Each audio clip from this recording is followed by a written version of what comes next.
Bismillahirrahmanirrahim. Assalamualaikum warahmatullahi wabarakatuh. Salam dan bahagia. Mahasiswa penempuh mata kuliah Psikologi Pendidikan dan Perkembangan. Sebelum kita memulai perkuliahan pada kesempatan kali ini, terlebih dahulu kita buka dengan berdoa agar perkuliahan kita berjalan dengan lancar dan apa yang kita pelajari barokah dan bermanfaat. Berdoa disilahkan. Berdoa cukup. Mahasiswa penempuh mata kuliah Psikologi Pendidikan dan Perkembangan, pada kesempatan kali ini kita akan membahas dua tema, yaitu tentang teori perbedaan individu dan proses belajar, masalah belajar, dan faktor-faktor yang mempengaruhi hasil belajar.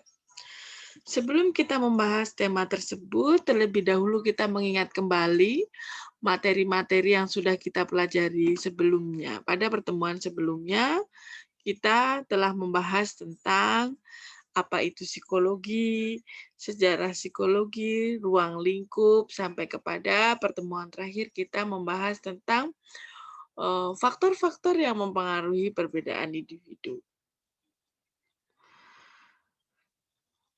Beberapa minggu kemarin kita sudah membahas tentang psikologi, yaitu ilmu yang mempelajari tentang kejiwaan. Kenapa harus kita pelajari psikologi ini? Sudah kita sampaikan pula bahwa dalam psikologi pendidikan, kita akan membahas tentang bagaimana implementasi teori-teori psikologi dalam pendidikan itu sendiri. Atau bagaimana menggunakan teori-teori psikologi dalam memecahkan masalah dan mencapai tujuan pembelajaran yang lebih baik. Sehingga dapat kita katakan betapa pentingnya kita mengetahui teori-teori tentang psikologi ini dalam proses pembelajaran, karena sebagai wujud profesionalis guru itu kita harus mengetahui berbagai cara, berbagai metode dalam memecahkan masalah yang ada dalam pembelajaran kita.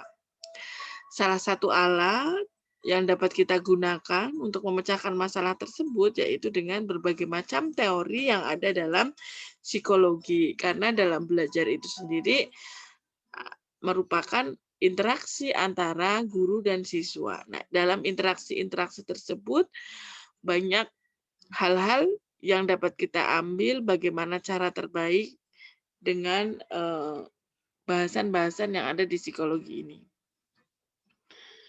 Seperti yang kemarin disampaikan pula bahwa munculnya psikologi pendidikan itu bermula dari pemikiran Johann Friedrich Hebert, atau kita sebut sebagai Bapak Pendidikan atau Bapak Psikologi Pendidikan, yang mana di awal tahun 1809 itu beliau sudah menyampaikan beberapa pandangannya terkait dengan psikologi pendidikan. Salah satunya yaitu yang sering kita kenal sebagai teori Herbartians, yang mana pada teori tersebut disebutkan bahwa dalam proses pembelajaran memahami sesuatu itu dapat dilakukan dengan menghubungkan apa yang ada pada pikiran anak dengan pengetahuan yang akan dilakukan. Atau di era saat ini sering kita sebut dengan apersepsi. Kemudian teori tersebut berkembang menjadi berbagai macam aliran-aliran psikologi, yang mana aliran-aliran tersebut diimplementasikan di dunia pendidikan. Kemudian, dalam proses pembelajaran, guru harus memiliki perspektif bahwa yang kita ajar adalah individu-individu yang berbeda. Di dunia ini, Meskipun orang kembar itu tidak mungkin memiliki perilaku, sikap, atau kepribadian yang sama.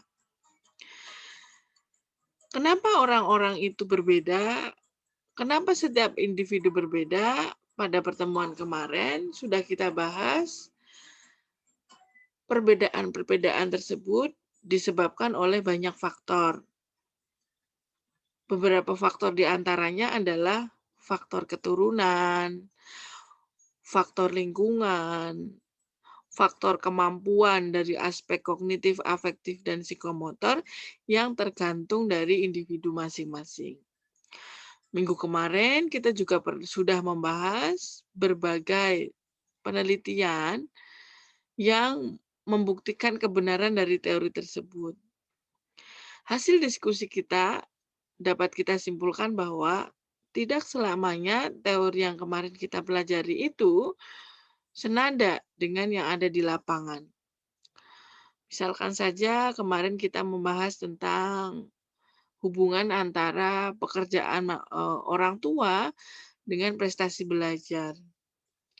Hubungan orang tua dengan prestasi belajar dan kemandirian ternyata saling berhubungan atau saling berpengaruh. Tetapi tidak dengan kedisiplinan seperti yang kemarin artikel kita bahas. Ternyata tidak selamanya pekerjaan dan perhatian orang tua berpengaruh pada kedisiplinan anak. Hal tersebut disebabkan oleh hasil pembahasan kemarin, kedisiplinan banyak yang mempengaruhi faktornya. Salah satunya adalah faktor lingkungan. Kemudian faktor lain yang mempengaruhi kemarin dapat kita lihat ada urutan kelahiran, asupan gizi, budaya, dan lain sebagainya. Kesimpulan dari diskusi yang telah kita lakukan kemarin bahwa terbukti individu satu dengan individu lain tidak bisa kita samakan, tidak bisa kita samaratakan karena mereka berasal dari individu yang berbeda-beda, keturunan yang berbeda-beda, kemampuan yang berbeda-beda. Maka alternatif dalam proses pembelajaran yang dapat kita lakukan yaitu pembelajarannya berbasis individual. Bagaimana kita bisa memfasilitasi setiap individu yang ada di kelas tidak menyamaratakan semua yang ada di kelas kita. Nah, pada kesempatan kali ini kita akan lebih dalam membahas tentang individu sesuai dengan teori-teori yang disampaikan oleh para tokoh. Pada kesempatan kali ini, kita akan mengupas tentang teori perbedaan individu dari 4 tokoh, yaitu ada teori Hippocrates Galenus, ada teori Carl Gustav Jung, ada teori Ernest Kressmer, dan Springer. Yang mana setiap teori ini memiliki pandangan atau perspektif yang berbeda dalam mengartikan individu itu sendiri. Mari kita kupas satu persatu. Yang pertama, kita akan membahas tentang teori individu menurut Hippocrates Galenus. Ini adalah teori tertua karena muncul pada tahun sebelum Masehi, yaitu di tahun 460 sampai 370 sebelum Masehi. Hippocrates ini merupakan bapak ilmu kedokteran. Hippocrates menyampaikan bahwa alam semesta ini terdiri dari 4 unsur, yaitu kering, basah, dingin, dan panas. Unsur-unsur inilah yang nanti akan melatar belakangi kenapa kok individu itu berbeda. Hippocrates dan Galenus menyampaikan bahwa dalam diri seseorang terdapat 4 macam sifat yang didukung oleh keadaan konstitusional berupa cairan-cairan. Misalkan saja sifat kering yang terdapat pada empedu kuning, kalau dalam seseorang itu dominan cairan empedu kuning atau dominan pada sifat kering, maka sifat yang dimiliki oleh seseorang tersebut itu nanti masuk dalam kategori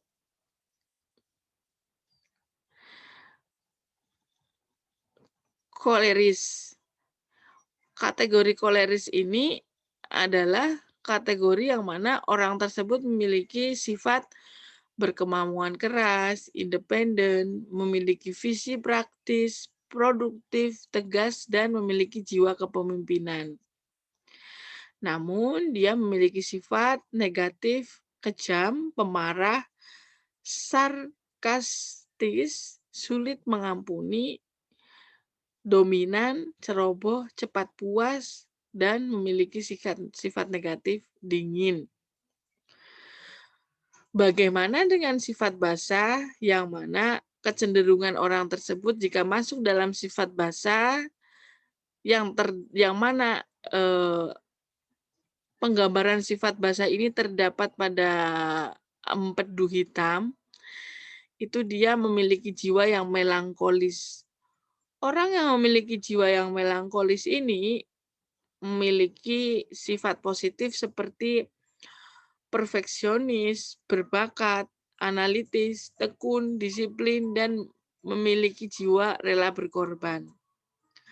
Namun, seseorang yang memiliki jiwa melankolis ini memiliki sifat negatif seperti pemurung, pembalas, berpusat pada diri sendiri, berpikir negatif, kurang bermasyarakat, perasa, dan teoritis. Seseorang yang memiliki sifat dingin yang diibaratkan terdapat dalam plegma atau lendir ini, dia memiliki sifat flegmatis. Orang yang masuk dalam kategori sifat flegmatis ini memiliki sifat negatif, sifat positif seperti tenang, kalem, objektif, diplomatis, efisien, teratur, cuek, tidak peduli, praktis, humoris, dan dapat diandalkan. Sedangkan sifat negatif yang terdapat pada jiwa flegmatis ini adalah sifat kikir, egois, tidak memiliki motivasi, suka menunda-nunda, tidak tegas, cari aman sendiri, cepat khawatir, penakut, dan lain sebagainya. Bagaimana dengan sifat panas yang biasanya diibaratkan dengan darah atau sanguis? Seseorang yang masuk dalam kategori sanguinis ini memiliki sifat positif seperti hangat, bersahabat, berbelas kasih, responsif, antusias, ramah, dan banyak bicara. Sedangkan sifat negatif yang dimiliki oleh sanguinis ini adalah tidak disiplin, emosinya labil, tidak produktif, egosentris, membesar-besarkan masalah. Berdasarkan teori Hippocrates dan Galenus ini dapat kita ambil kesimpulan bahwa setiap individu itu tergantung pada cairan tubuh yang ada dalam dirinya. Itu artinya tergantung dari apa yang dikonsumsi oleh seseorang. Maka jika kita ingin memiliki jiwa yang normal, memiliki jiwa yang sesuai dengan apa ya, kalau kita bilang kadar positifnya, maka dapat kita ambil hikmah bahwa apa yang kita makan itu akan mempengaruhi cairan yang ada dalam tubuh kita. Cairan yang ada dalam tubuh kita itu akan mempengaruhi sifat kita. Itu artinya dalam mengkonsumsi segala sesuatu kita harus melihat tarafnya. Kalau saya makan ini, itu nanti pengaruh pada tubuh kita itu apa? Nanti respon sifat yang keluar dari tubuh saya berdasarkan cairan ini apa? Maka harus berhati-hati dalam memakan sesuatu. Malah dalam agama tertentu disebutkan bahwa apa yang kita makan itu juga akan mempengaruhi pola pikir kita. Halal tidaknya apa yang kita makan, itu juga akan mempengaruhi pola pikir kita. Sehingga kita yang sudah tahu teori ini perlu berhati-hati mengkonsumsi segala sesuatu agar aura-aura yang keluar dari tubuh kita juga sesuai dengan apa yang kita makan. Kalau kita pingin auranya positif, jiwa-jiwa kita memiliki sifat yang positif, maka makanlah hal-hal yang menyehatkan, tidak berlebih, sesuai dengan kadar, tidak makan makanan yang dilarang, dan lain sebagainya. Yang kedua adalah pemikiran Gustav Jung. Berbeda dengan Hippocrates yang menyampaikan karakteristik manusia berdasarkan cairan yang ada pada dalam tubuhnya, Gustav Jung menyampaikan bahwa ada dua pemikirannya tentang dinamika kepribadian.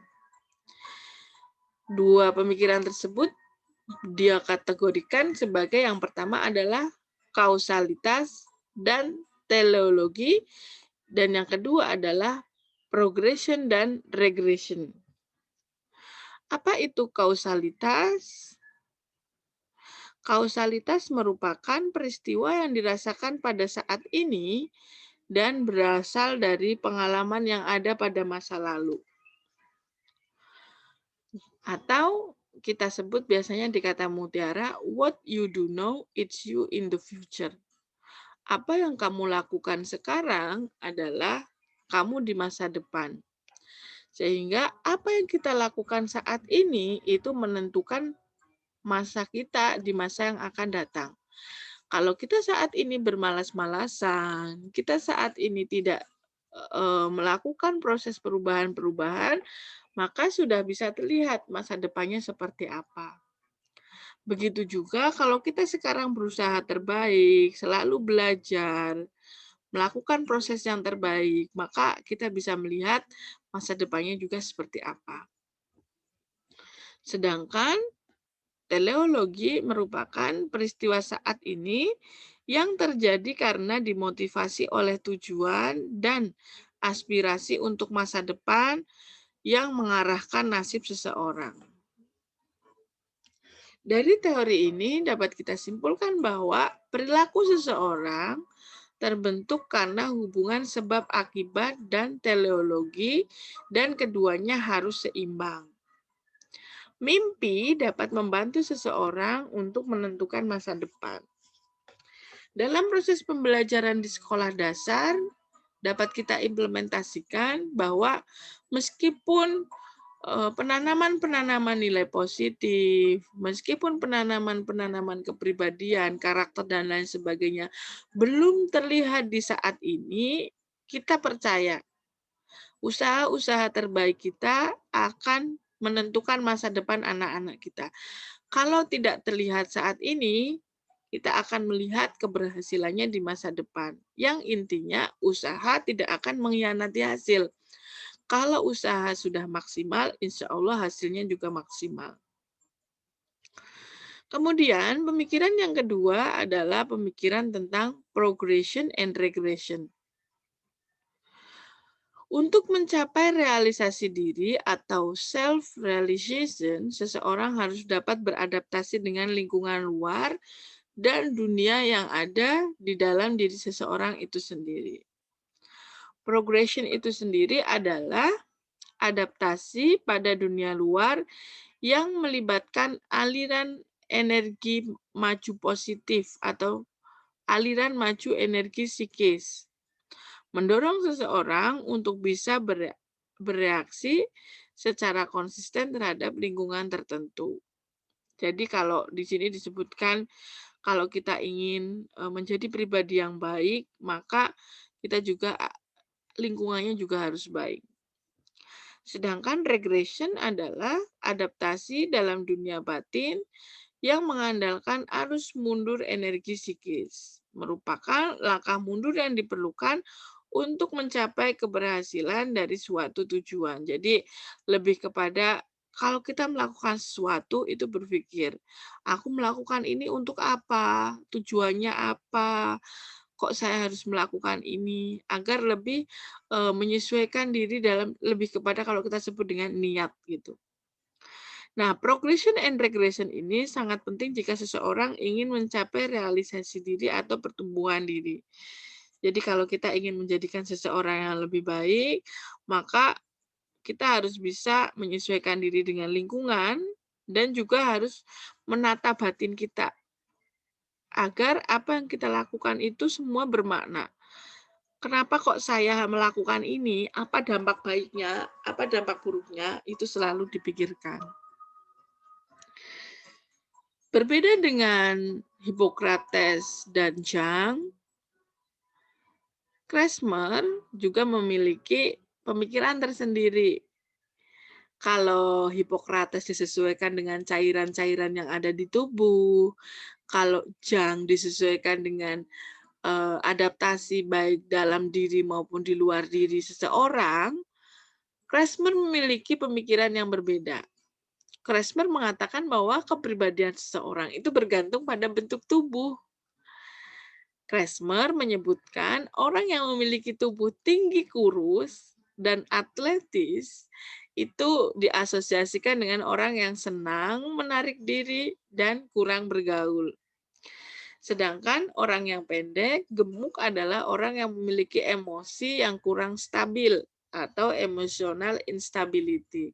Nah, ini juga perlu nih kita teliti lagi, apakah benar teori Kelmes terkait dengan bentuk tubuh orang yang tinggi dan bagaimana orang yang gemuk dan lain sebagainya. Karena seperti yang sudah kita bahas minggu kemarin bahwa tidak selamanya teori ini sesuai dengan lapangan. Ini hanya menurut ahli. Perlu kita buktikan kembali di lapangan dengan penelitian yang ilmiah. Apakah teori ini masih relevan atau tidak. Terakhir, bagaimana pemikiran Springer menurut terkait dengan kepribadian manusia? Springer mengatakan bahwa hidup ini terdapat 6 macam nilai kebudayaan, yaitu pengetahuan, kemasyarakatan, ekonomi, agama, keindahan, dan kesusilaan. Nah, sifat-sifat manusia juga disesuaikan dengan nilai-nilai tersebut. Di sini disebutkan bahwa ada yang disebut dengan tipe teoritis. Tipe teoritis adalah orang dengan tipe yang memandang bahwa yang paling bernilai dalam hidup ini adalah pengetahuan. Ada orang yang masuk dalam kategori tipe sosialis. Tipe sosialis ini adalah tipe yang menurut orang ini adalah nilai kemasyarakatan adalah yang dominan dalam hidup ini. Orang lain adalah yang pertama dan terutama, orang-orang yang memiliki jiwa sosialis. Tipe ekonomis adalah tipe yang mempertimbangkan segala sesuatu dari sudut pandang untung rugi. Tipe religius adalah tipe yang di bawah nilai-nilai keagamaan dijadikan sebagai orang yang soleh yang mewarnai sepak terjangnya. Tipe estetis adalah orang yang menganggap bahwa yang paling bernilai bagi tipe orang estetis ini adalah keindahan. Sedangkan tipe etis adalah kesusilaan harus bertengger di atas segala-galanya. Nah, ini perspektif seseorang ya. Springer ini mengkategorikan seseorang itu berdasarkan 6 tipe ini. Nah, apakah betul dalam kehidupan sehari-hari? Ini juga perlu kita teliti kembali, tidak selamanya teori ini itu sesuai. Nah, berdasarkan teori-teori kepribadian ini, maka kita juga dalam proses pembelajaran bisa mengambil kesimpulan setiap individu memiliki pemikiran yang berbeda-beda. Karena dia sudah berangkat dari keluarganya, sudah berangkat dari lingkungan masyarakatnya terlebih dahulu sebelum masuk ke ruang kelas kita. Maka bagaimana kita memfasilitasi, mengasosiasi perbedaan-perbedaan itu dengan berbagai macam proses pembelajaran. Orang-orang yang merasa tadi ekonomis, misal ada orang yang berpikiran untung rugi dalam proses pembelajaran, maka kita harus bagaimana menyikapi hal tersebut untuk meminimalisir tipe ekonomisnya menjadi adalah aspek-aspek tipe sosialnya. Orang yang mungkin di kelas kita ada yang eee, teoritis, maka perlu kita tumbuhkan juga jiwa sosialisnya. Orang yang estetis juga bisa kita tambahkan bagaimana jiwa religiusnya dan lain sebagainya. Jadi, dalam proses pembelajaran, teori perbedaan ini dapat kita, ambil hikmahnya bahwa dalam proses pembelajaran bagaimana kita bisa, menyeimbangkan seseorang tersebut agar tidak dominan dalam satu aspek sendiri. Perbedaan-perbedaan individu seperti yang disampaikan seperti kemarin, faktor yang mempengaruhi, kemudian teori belajar sesuai dengan berbagai macam karakteristiknya, itu juga akan mempengaruhi proses belajar. Apa yang ada juga akan juga mempengaruhi masalah-masalah belajar yang ada pada jiwa seseorang. Nah, pada pembahasan selanjutnya kita akan membahas apa itu belajar, apa saja masalah belajar, dan faktor-faktor apa yang mempengaruhi proses dan hasil belajar. Apa sih belajar itu? Dalam bukunya Witherington disebutkan bahwa seseorang dikatakan belajar jika ada perubahan dalam dirinya. Perubahan dari yang dari yang tidak tahu menjadi tahu, dari yang tidak bisa menjadi bisa, dari yang tidak ada menjadi ada, dan itu ada terlihat perubahannya. Maka kalau tidak ada perubahan, maka belum dikatakan sebagai belajar. Belajar juga diartikan sebagai penguasaan pola-pola sambutan baru atau lebih kepada perubahan-perubahan sikap menyesuaikan diri. Belajar, menurut Witherington, juga disebutkan bahwa belajar adalah penguasaan kecakapan, sikap, dan pengertian. Bagaimana dengan pemikiran ahli lain? Arthur Gates juga menyampaikan, dikatakan belajar jika ada perubahan tingkah laku. Kenapa bisa berubah? Perubahan ini bisa dilakukan melalui pengalaman dan latihan.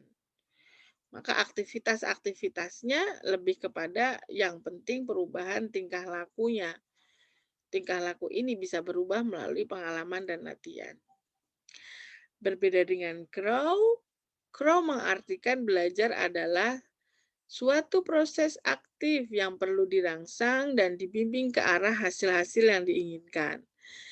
Kalau tadi menurut Gates itu lebih kepada perubahan tingkah laku, kalau menurut Gates tidak selamanya tingkah laku, tetapi lebih kepada apa yang diinginkan dalam perubahan tersebut. Bisa perubahan pengetahuan, bisa perubahan keterampilan, dan juga bisa perubahan tingkah laku. Pada pemaparan lain disebutkan, Crow juga berpendapat belajar juga diartikan sebagai penguasaan kebiasaan-kebiasaan, baik pengetahuan dan sikap.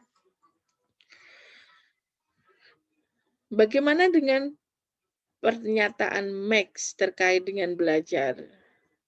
Max mengartikan belajar adalah perubahan yang dialami secara relatif abadi dalam tingkah laku yang pada dasarnya merupakan fungsi dari perilaku sebelumnya. Sedangkan menurut Chauhan, belajar adalah membawa perubahan dalam tingkah laku dari organisme. Berdasarkan 5 pengertian yang telah disampaikan oleh beberapa tokoh, ada satu inti yang semuanya sama. Semua tokoh mengatakan bahwa sesuatu jika dikatakan belajar, itu jika ada perubahan. Maka sebagai pendidik, kita juga bisa menggunakan istilah belajar ini dalam proses pembelajaran. Proses pembelajaran yang kita lakukan dikatakan sukses jika ada perubahan yang terjadi pada diri siswa. Entah itu perubahan dari aspek pengetahuan, dari tidak tahu menjadi tahu, perubahan aspek keterampilan dari tidak bisa menjadi bisa, ataupun perubahan tingkah laku yang tadinya tidak menjadi iya. Misalkan tidak sopan menjadi sopan, tidak santun menjadi santun, dan perubahan-perubahan lainnya. Seseorang dikatakan belajar, di sini disampaikan ciri-ciri belajar adalah perubahan yang terjadi secara sadar. Nah, semuanya diawali dengan kata perubahan yang bersifat fungsional. Perubahan yang bukan bersifat sementara. Perubahan mencakup seluruh aspek keterampilan perilaku. Perubahan dalam belajar bertujuan dan terarah. Perubahan dalam belajar bersifat positif dan aktif. Nah, inilah yang perlu kita tekankan dalam proses pembelajaran. Bagaimana cara guru melakukan perubahan-perubahan yang terjadi pada diri anak. Jangan hanya sekedar berubah nilai yang tadinya menjadi 60 menjadi 70, tetapi lebih kepada bertujuan dan terarah. Pengetahuannya dapat dilihat, keterampilannya dapat dilihat, begitu juga sikap-sikap dan tingkah lakunya. Tidak selamanya proses pembelajaran yang kita lakukan itu berjalan dengan sukses. Karena dalam proses pembelajaran pastinya juga ada kendala-kendala yang kita hadapi, atau di sini kita sebut dengan masalah belajar. Apa itu masalah belajar? Masalah belajar merupakan suatu kondisi tertentu yang dialami oleh siswa dan menghambat kelancaran proses yang dilakukan individu untuk memperoleh suatu perubahan tingkah laku yang baru secara keseluruhan. Misalkan saja ada masalah sulit merubah karakter, sulit merubah keterampilan, sulit merubah pengetahuan yang tadinya tidak bisa menjadi bisa. Nah, masalah-masalah ini terdapat banyak jenisnya.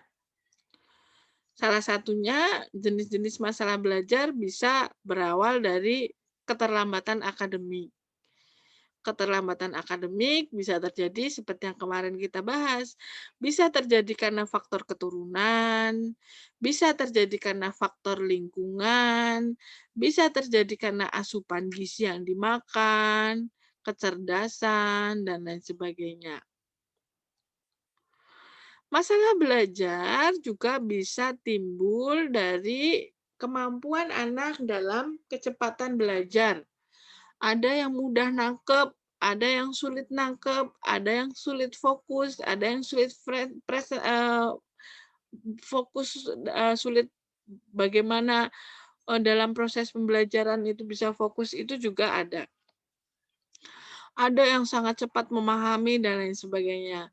Nah, kecepatan belajar ini juga lagi-lagi bisa tergantung pada intelektual anak, yang mana intelektual itu juga bergantung pada gizi yang dimakan, pola asuh, pola pikir, bagaimana keturunan, dan lain sebagainya.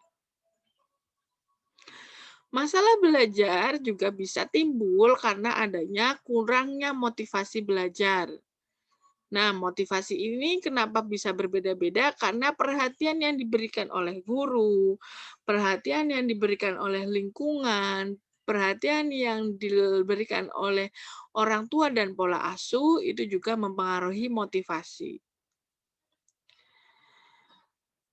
Masalah belajar juga dapat kita alami dikarenakan mereka sering tidak sekolah.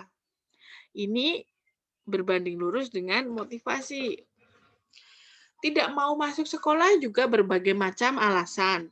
Bisa jadi karena gurunya galak, bisa jadi karena ruang kelas kita tidak nyaman bagi dia, Bisa jadi karena pengaruh dari lingkungan, bisa jadi karena pengaruh orang tua, dan lain sebagainya. Beberapa jenis masalah belajar lainnya juga ada karena bersikap dan kebiasaan buruk dalam belajar. Misalkan saja dia tidak bisa fokus. Seperti yang kita kemarin jelaskan, ada yang kakinya gerak terus, ada yang kepikiran dengan game, ada yang kena sindrom TikTok yang harusnya tubuhnya gerak terus dan lain sebagainya. Itu masalah kebiasaan buruk. Ada juga masalah belajar yang timbul karena lambat belajar. Ini bisa kita lihat dalam kondisi-kondisi tertentu. Misalkan anak tersebut mengalami perbedaan-perbedaan kemampuan, misalkan eh, autis, IQ rendah, dan lain sebagainya. Nah, banyaknya jenis-jenis masalah belajar ini dapat terselesaikan dengan solusi yang berbeda-beda pula. Maka jika kita akan menyelesaikan suatu masalah belajar yang ada di dalam kelas kita runut dulu apa sih penyebab masalahnya. Misalkan keterlambatan akademis. Dia keterlambatan akademis kenapa? Apakah karena kurang motivasi? Apa karena gaya belajar? Atau karena yang lain? Nah, menentukan masalah ini dan solusinya itu akan menentukan bagaimana kita bisa memecahkan masalah. Maka pastikan dulu kita tahu masalah yang ada apa, baru kita cari alternatif solusi yang tepat. Jangan semua masalah disolusikan dengan cara yang tepat karena berbeda-beda tindakannya.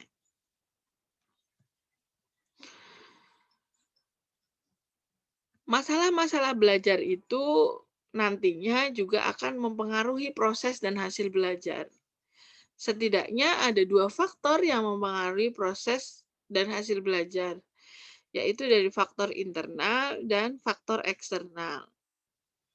Dari faktor internal misalkan, ada 2 aspek, yaitu dari aspek psikologis dan fisiologis. Dari aspek psikologis misalkan adanya perbedaan intelijen, adanya perbedaan minat, adanya perbedaan bakat dan motivasi.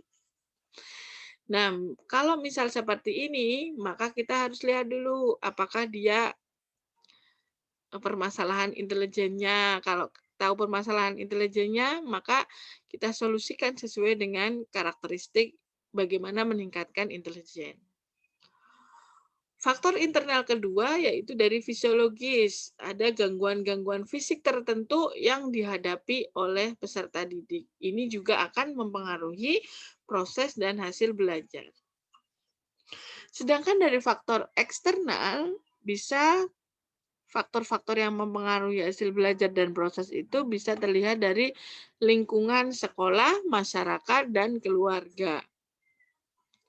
Di lingkungan sekolah, kita bisa memperhatikan faktor-faktor yang mempengaruhi, misalkan dilihat dari penggunaan metode yang digunakan. Kalau berbasis student center, bagaimana nanti faktor yang mempengaruhi. Kalau berbasis teacher center, bagaimana faktor nanti juga akan berpengaruh kepada hasil yang diperoleh oleh siswa. Hubungan guru dan siswa juga mempengaruhi keberhasilan proses dan hasil belajar. Kalau sudah dari awal kita sudah melabeling dia nggak bagus, dia nggak pintar, itu juga akan berpengaruh. Begitu juga siswa. Kalau sudah labeling guru galak, guru menyebalkan, itu juga lingkungan belajar di dalam kelas itu juga akan berpengaruh pada hasilnya. Kemudian sarana dan prasarana yang ada di sekolah itu juga mempengaruhi keberhasilan proses dan hasil belajar. Dari faktor keluarga, seperti yang kemarin kita lihat, ternyata status sosial dan ekonomi itu sangat berpengaruh pada prestasi belajar. Maka kita perlu perhatikan ini. Kalau kita ketemu anak-anak dari keadaan ekonominya kurang, hubungan keluarganya itu bermasalah, tuntunan orang tuanya tidak sesuai, maka kita harus memiliki perhatian yang ekstra untuk siswa-siswa yang seperti ini agar proses dan hasil belajarnya bisa lebih baik. Kemudian faktor lingkungan masyarakat bisa berpengaruh terhadap apa yang ia amati. Pengamatan-pengamatan pada anak itu nanti bisa menjadi apa yang ia tiru dalam kehidupan sehari-harinya.